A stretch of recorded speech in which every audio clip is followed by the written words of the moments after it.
Hey everybody, welcome back to Northernlion, place of Binding of Isaac Afterbirth Plus. Dude, okay, I'm not feeling like we're back, but we're back-ish.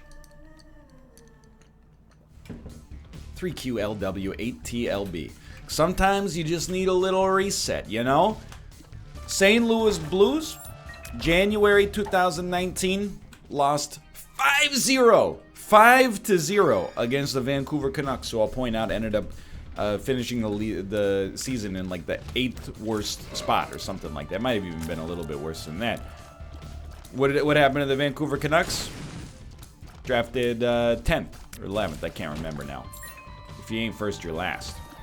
Speaking of which, St. Louis Blues, Stanley Cup champions. Hold on. Speaking of professional sports, like what I'm doing right now, let's raise these armrests a little bit. I don't want to get a repetitive stress injury.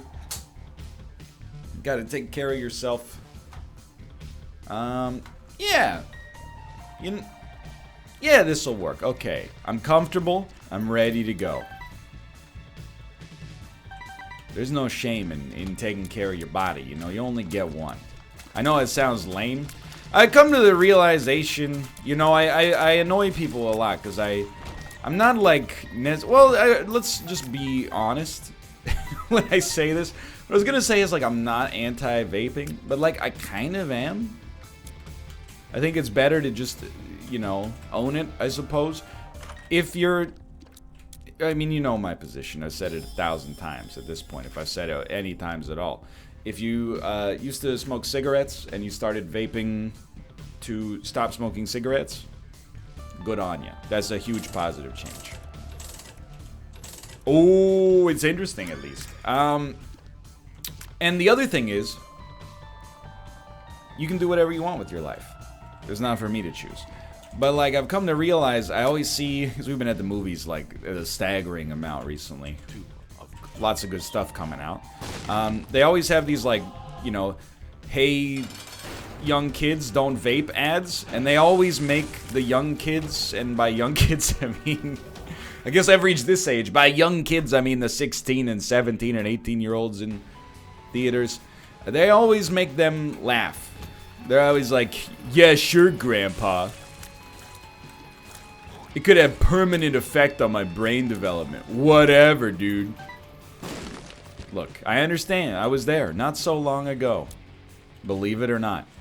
And yet I'm like, dude, how do you convince more young people not to do things that were harmful for themselves, you know? Not that necessarily, like, if you vape when you're 16, you're gonna, like, ruin your lungs forever. I don't necessarily think that's true. But, like, there's no faster way. I hate it, but we'll survive. There's no faster way than to push the younger, cool generation into doing something bad for them than to have like the government of Canada make an advertisement that's like, think vaping is cool, think again. It's not cool. You know what's cool? Paying your taxes, you know? I don't know how you fight that. It's kind of like it's a true law, an unbreakable axiom of PSA style advertising, right? I'm not saying that the ads don't work on everybody.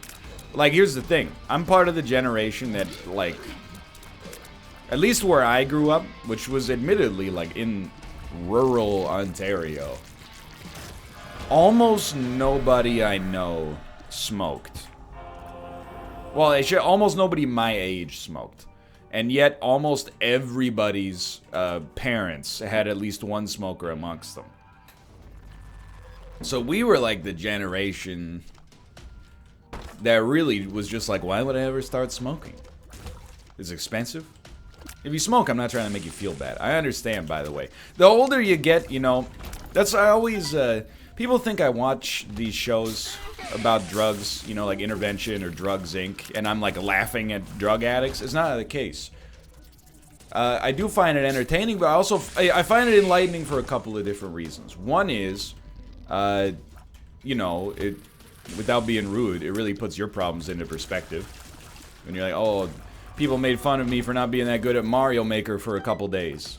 You know, It really sorts you out in that department. But then secondarily, you know, I think the older you get, you know, if you're lucky enough to be in a relative position of, you know, stability in your adult life, you realize that it really doesn't take that many things going differently in your life for, not necessarily for you to become addicted to hard narcotics, but, you know, it's not hard to conceive of a world where, you know, you as a non-smoker start to smoke. I think it pretty much boils down to, like, you know, do your friends smoke? You know, do you hang out in circles where people smoke? It probably increases your likelihood of actually smoking by like 500% or something like that. So it's really like, the more I watch these, the more I'm like, you know, there but for the grace of God go I, you know? And I see like people in their 20s or oftentimes even younger, and they're just like, you know, yeah, I'm addicted to heroin. At first you're like, how did that happen? And then they're like, well, you know, my dad was addicted to heroin. And you're like, okay. You know, like, I'm not saying you can't take any personal responsibility, but at the same time, maybe you and I didn't necessarily start from the same position when it comes to, you know, living a drug-free lifestyle. You know what I mean? Anyway. I watch the shows not necessarily, I mean, I would love to say it's exclusively out of a place of compassion. But there is some compassion and perspective that goes into it for sure, is what I'm trying to say. So I'm not making fun of, like, I'm not saying like, oh, well, you must be an idiot if you started smoking. Is it, you know, I think people would agree it's a pretty dumb decision. I mean, Rob smokes. He doesn't even like to mention it on camera because he's worried that by mentioning it on camera, it would send the message that, you know, not that it's a thing that you should be doing, but that it's a thing that he's, like, not ashamed of. I think he's got a very mature approach to it in that sense. You know, just a couple of different, okay, you know, your best friend, instead of being someone who ends up non-smoking, ends up being a smoker, all of a sudden your odds probably go away. You know, that's why I like, when I was younger, sometimes my parents were like, they never did like a, I don't want you hanging around with that kid sort of thing, but I grew up in a neighborhood where, like, I mean, just to put it in perspective, a lot of the kids who were in the neighborhood where I was from have some sort of criminal record or are actively, like, in prison at the current moment. And that's not to say that I lucked out by not becoming, you know, like, by not going down the same path. Because to be honest, it was never in danger. It's not like we were friends out of circumstance, if that makes sense. I was never like, oh, I really want to hang out with them. And they were never really like, oh, I want to hang out with that guy who can't shut up about, you know, Rushmore. But because we were neighbors, you know, we became friends, not like begrudgingly, but, you know, we're friends out of circumstance, not necessarily out of shared interests. But, you know, sometimes my parents, I remember I went to, like, one of my friends at the time, like, his 12th grade, or not 12th grade, sorry, 12 or 11th birthday party. And my mom sat me down and was like, so if you go to this birthday party and somebody offers you, like, a cigarette or drugs, what are you gonna say? And I was like, I'll say no. But at the same time, we're going bowling. I don't think it's not likely, in my opinion, to happen, Mom. But I you know, at the time I was like, ah, Mom's so silly. Now that I'm older, I'm like, dude, I totally get it. If we have a kid, I'm gonna be paranoid about who my kid spends time with, because, you know, as a kid, you're like, it's just kids. As an adult, you're like, I see where that kid's going. That's not to say they can't prove me wrong, but you know, my kid's an angel. How dare you infect them with this nefariousness? Probably that kid's parents were like, so if Ryan starts to talk to you about going to his Trivial Pursuit or Scrabble nights, what do you say? Frig off, nerd. I'm so proud. Anyway.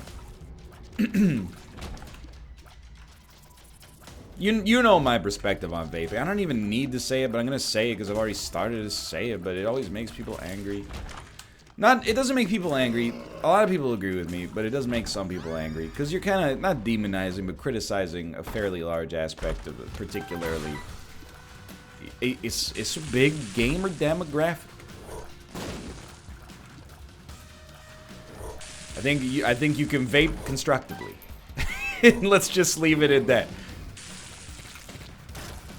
I gotta be honest, I feel for polite vapors, because every impolite vapor, it gives the rest of the hobby or habit, I don't know what you describe it as, I guess, it gives it a bad name, and that's not necessarily fair. You know, I told you, I think, you know, when Kate and I don't even remember where we were going. I think it was when we went to Josh's wedding. There was somebody on the plane that sat in front of us who vaped mid-flight, even though you're not supposed to, obviously, because it's like super illegal. You could get probably barred for life from flying with that airline, at least, or maybe by the FAA, as far as I know. Anyway, he went like, psh, and he blew like a pretty big cloud. And then his girlfriend, who was, to put it nicely, an enabler, was like, "Stop it! You're gonna get in you're so bad." And I'm like, "No, he's not bad. He's terrible." There's a difference. You know, if somebody's a badass, that could be perceived in some circumstances as being what you want to come across as. You don't want to be a terrible ass. That's two different things. But anyway, that guy, I gotta be honest, he set my opinion of the entire habit back by like 15 out of 100 points on a paradox scale, from Crusader Kings 2. It's not your fault if you just go out and go, and then you're, you know, not blowing clouds in anybody's face. You're innocent. You know, all I can really say is it is unfair, but also, as a bald man, you know, welcome to the freaking show. Go let every villain in video game history, comic book history, no more leapers, please. A lot of bald people have done some bad things to tarnish the image of baldness. That's all I'm trying to say. So I understand. You might think I'm throwing the baby out with the bathwater. I'm like, dude, I'm the baby. Gotta love me. Alright, I'm struggling here. I'm starting to... Oh, this is a real problem. Thank God. We really, really need to... Basically, both fire rate and damage need to come up. Probably not this floor critically, but obviously if I could have it happen this floor, it would be extremely helpful. I wouldn't say we're lucky to be alive, but we're not unlucky to be alive. And that's not uncommon early on in a Lost run, but you know, this floor with our very good deal with the Devil Chance, this is where you really want to figure it out. We also do need speed for sure. Red Candle's amazing, of course. There's also, I don't know, this is a very Canadian advertisement, but if you've been to the movies in Canada recently, there's this ad for, and the ad is like 8 minutes long, and I've seen it 7 times in the past 20 days. But the ad is basically, go to the movies, you know? And it's like these 3 intersecting stories of what going to the movies means to you when you're like a kid, a teenager, an adult who has kids of their own, you know, etc., etc. And there's one scene, and if you go to the Cineplex Odeon chain, you probably already know what I'm talking about, but there's like maybe like a 6-year-old or 7-year-old girl, and her face changes to what she is as an adult, and it is such an incredible middle face. It makes me laugh every single time. It's not been a good month for television advertisements. At the movie theater, I should say. Every ad at the movie theater, almost every ad at the movie theater, I take issue with. The other one that gets me every time is the Jeep ad, where they try to act like owning a Jeep makes you a manly man. And I don't mean getting into dangerously pedantic NL territory here. I don't mean, let me caffeinate before I do this. I don't mean like a lot of ads, you know, like, another classic example is like that Dodge Ram ad, where, you know, the truck is driving and it meets a huge bull, but the truck is so powerful that the bull bows down to the truck. Because the truck is more powerful than the bull. And then the bull sleeps with the truck's wife or something. Wait, no, the truck sleeps with the bull's wife? I don't know. Look, there's a subtext in the advertisement that is basically like, if you got that truck, the world's yours. That's all I'm trying to say. You're a big man because you got a Dodge Ram. The Jeep ad is actually more... offensive might not be the word that I would use. It's more overt. It goes like, hey, we're Jeep. Remember when the Allies used our vehicles to fight back the Third Reich? And you're like, kinda? And they show like shots of Jeeps getting dropped out of airplanes and stuff like that. And you're like, you know, like that's cool, but that was like, you know, 75 years ago. And they're like, we remember when an SUV actually meant something. When it wasn't just something you got because you wanted to get a 5-star safety rating. When you would, and I was like, what are you talking about? It just doesn't make any sense to me. It's a car. Let's say, anybody that was persuaded to buy that advertisement or to buy that car because of the advertisement, I need to have a conversation with them and figure out like, what was it about that commercial that made you want to buy a Jeep? I can only imagine. It's like, well, I didn't want to be like a little baby man. I wanted to be like a big man. I wanted to be Corporal Bernard Montgomery, commander of the Allied forces in the Western Front of the Second World War. It's a car. You're gonna drive it to work. You're gonna drive it to Starbucks. You're gonna go on a road trip to your sister's place. It's like, I'm not. These are like, you know, what I use my car for. So maybe you use it for something different. But you know, when I think of somebody driving a Jeep, I definitely don't go, hey, that dude, that's Captain America.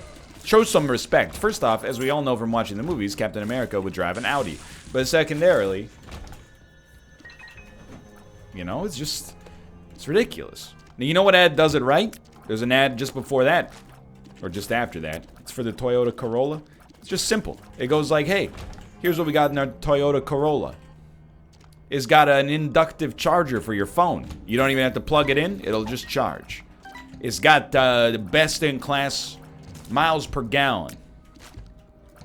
Plus now we got employee pricing, etc., etc. And I was like, dude, it doesn't make me want to buy a Toyota. It's not your fault, don't get me wrong. It's just that, you know, I'm not in the market right now. But if I was, I would be more persuaded to buy a Toyota. Maybe not because of that advertisement, but for the large reason that it's not a Ford product. So, as a result, you're already a step ahead of the competition. I feel like at least once every 3 months I go off on this rant, though, that I just don't understand car advertisements. And the only thing that people say to me about it is like, well, they wouldn't do it if it didn't work. And I'm like, can you just say that? Can you just be like, anytime anyone does anything, you're just like, well, you wouldn't do it if it didn't work. Any advertising is good advertising. Just ask O.J. Simpson, the richest man on earth.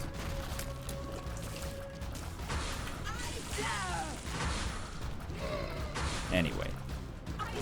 The other one that gets, I don't understand, I think this ad is much more insidious. But every Coke ad, it's like it's shot by the best cinematographers in history. They do such a good job that it's almost like scary. In 45 seconds of taking you back to what it was like to be, you know, a 16-year-old kid in the neighborhood on a long, hot summer vacation. I don't know how they do it. And I'm not saying it makes me want to buy more Coca-Cola products, but it's just, I'm more like, oh my God, you guys are like, I'm happy you work for a beverage company and not like the propaganda wing of the government. Because I don't even know, I would do whatever you told me to do at that point if you started using your efforts for not like, I don't know, I don't want to say that the ads for Coke are not evil, but at the same time I'm like, this is soda, you know? I got no problem with Coke advertising. Are they a good company? I have no idea. I just don't want to be one of those people from, you know, Twitter that's like, I hate Disney. By the way, got my tickets to see Mulan already. You know what I mean? This is an outrage. Everything's an outrage.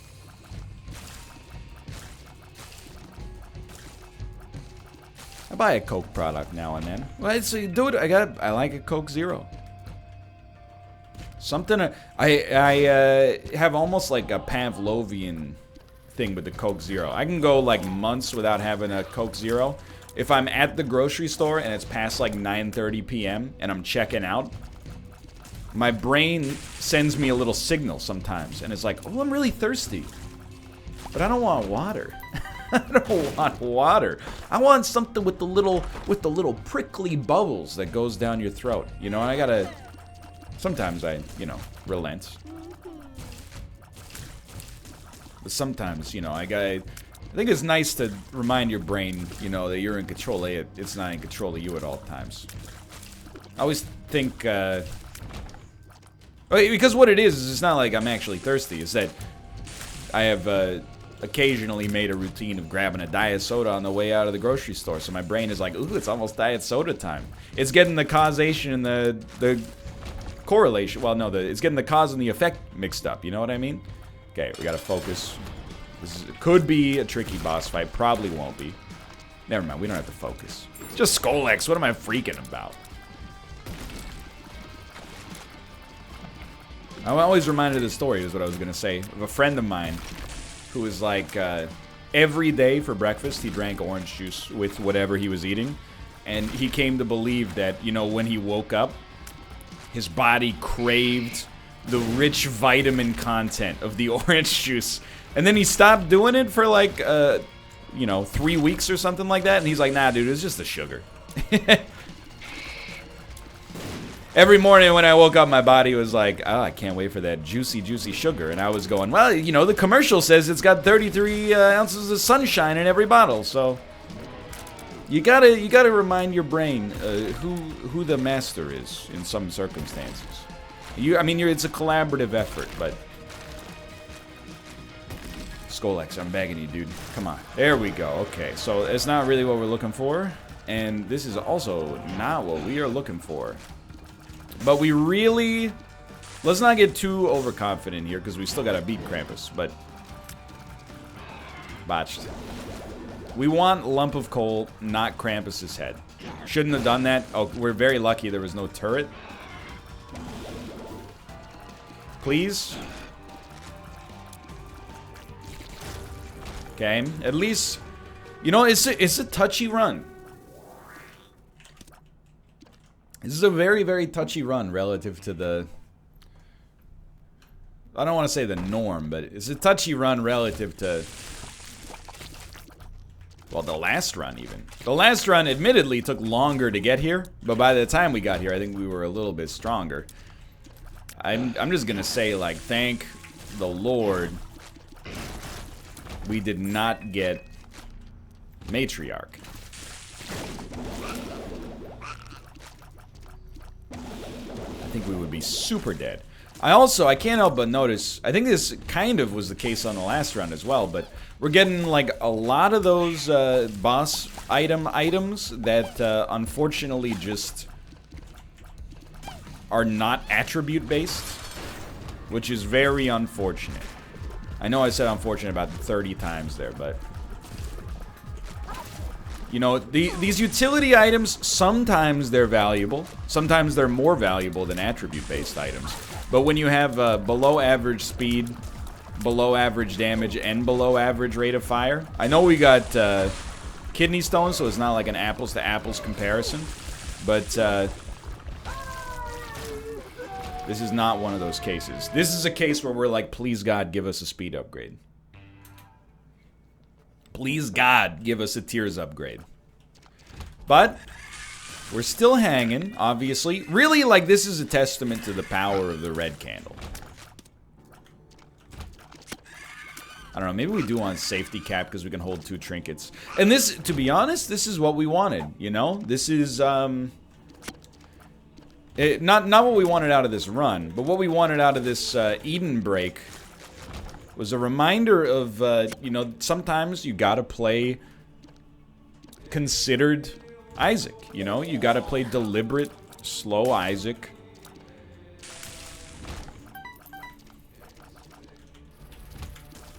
If you wanna win. Now, it's very true as the loss. It's not always true as Eden.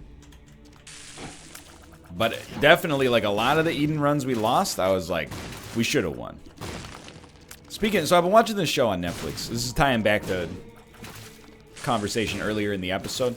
And I'm gonna watch good shows, okay? The thing is, while I'm doing a you know, F1 race, when you combine practice and qualifying, it takes like an hour and a half. I want to have something mindless on, and I can't watch my own videos, so I have to go to the second best thing, which is the world's largest video on demand platform. So I've been watching this show called Dope, and it's the same as Drugs Inc. It's not quite the same as something like Intervention, which is more like human focused. This is more about like, hey, you know, like meth. Here's the people who make it, here's the cops who try to stop you from buying it, and here's what happens to you if you take it, etc., etc. And it's like, it's not good television. It's not like you leave every episode being like, oh, I can't wait to see where they go next. But, you know, it does provide you with some perspective on things. But I started laughing really hard, because they did an episode about ecstasy, and there's, it takes place in Detroit, and there's a, you know, I'm not going to call him a kid out of derision, but he's probably like 20 years old, maybe 21, and he's made a living for the past couple of years, supposedly,